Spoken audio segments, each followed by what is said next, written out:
Ba ba ba ba ba ba ba ba ba. You might know this face. Today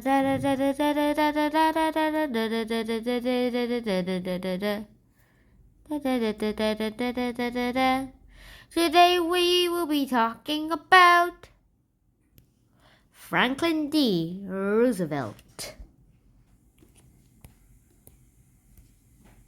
Ba ba ba ba.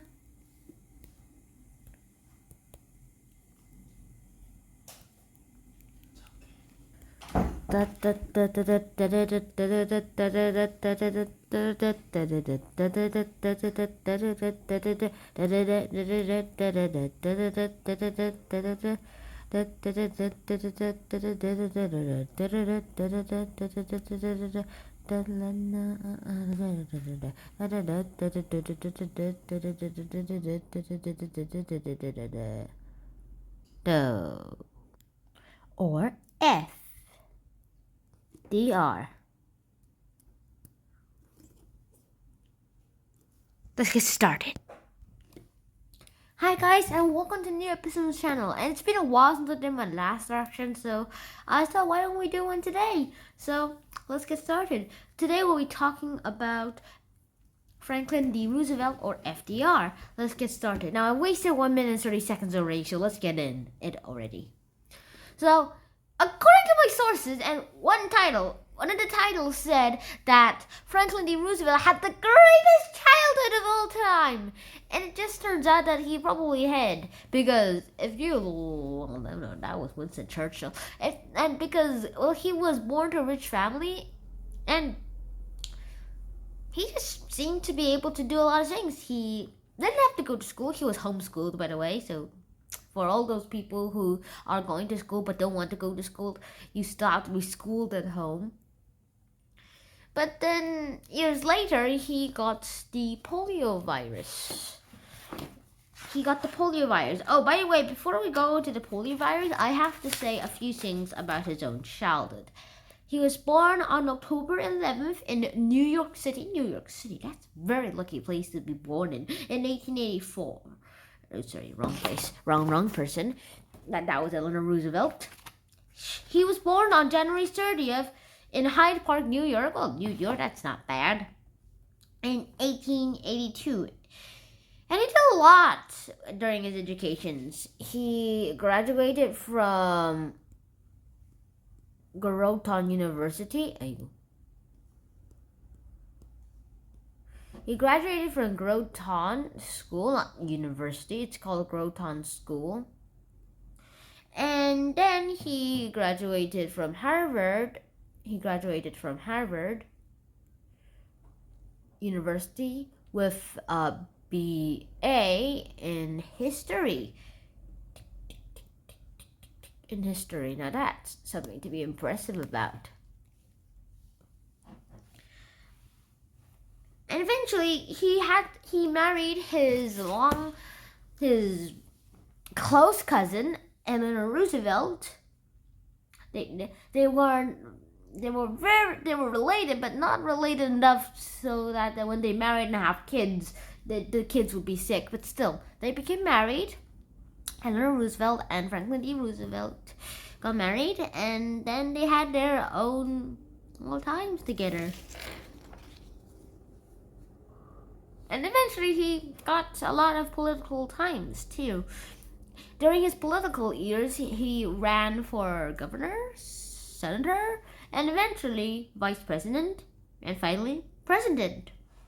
And we all know him as the 32nd president of the United States of America. It's a very good thing to talk about too. And during his terms, which he lasted for not 1, not 2, not 3, but 4 terms, and he's the only person who served more than 2 terms. And he did a lot of things during his speeches. I mean, he did fireside speeches. See? Fireside speeches?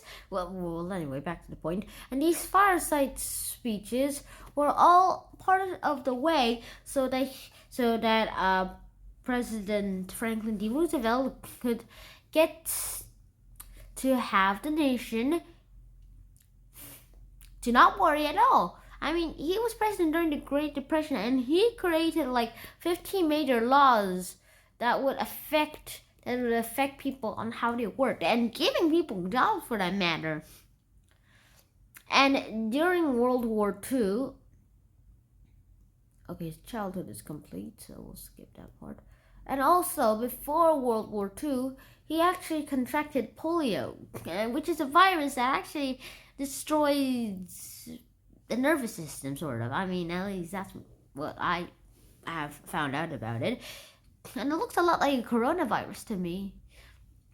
And so a polio virus affected Roosevelt in a lot of ways. He wasn't able to move. He had to wear leg braces. He painted the back black and wore black pants and black shoes so that no one would notice like he was wearing a leg brace.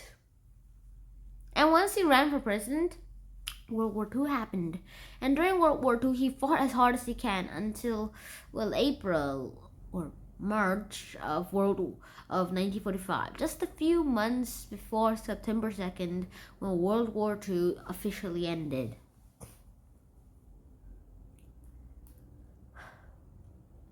It's a little shame that Franklin D. Roosevelt wasn't able to survive to see the effects of World War II. I mean, if he did, he could have loved to do a lot of things. And the president at the end of World War II was Harry Truman. And to be honest, oversimplified does a very good job of drawing it, but I don't really want to put him on there. And on April 12th, 1945, he died and was buried next to his mother, father, and children. And Eleanor Roosevelt was buried next to FDR as well, eventually. And so next time, we'll be talking about Eleanor Roosevelt, the First Lady of the United States of America. Not the First Lady, that means the wife of the President. So right now, if you guys learned anything about FDR, aka Franklin D. Roosevelt, is that he was a man who dedicated his life into changing people's lives for the good. And to do that, work hard, think hard, be hard.